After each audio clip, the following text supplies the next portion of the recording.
Hey guys, Raghav here and I'm back with a new video on my channel, and in today's video I'm gonna show you how to enable emojis on your keyboard.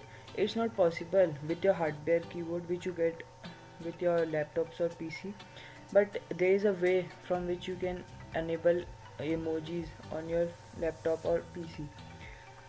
You need to left click here and you can see here show the touch keyboard buttons. Then click on this and you can see here the icon is available and that means it's enabled. Then click on it and you will see a usual keyboard as you see on your mobiles or tablets, and here you will get a option emojis, and these all are working emojis as you can see,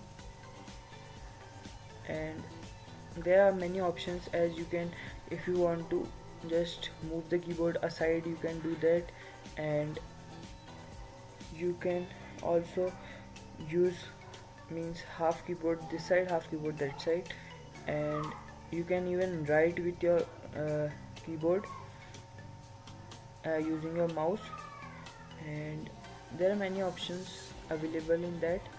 And this is the normal mode of this keyboard, and there are many emojis but like you found in WhatsApp, Facebook Messenger and all other chatting applications, you find these all emojis and these are available here too. With hardware keyboard you need to make emojis like this, but using this keyboard you can simply just select any emoji and just do that. And thank you guys for watching. Like, share and subscribe my channel, and see you guys in the next video.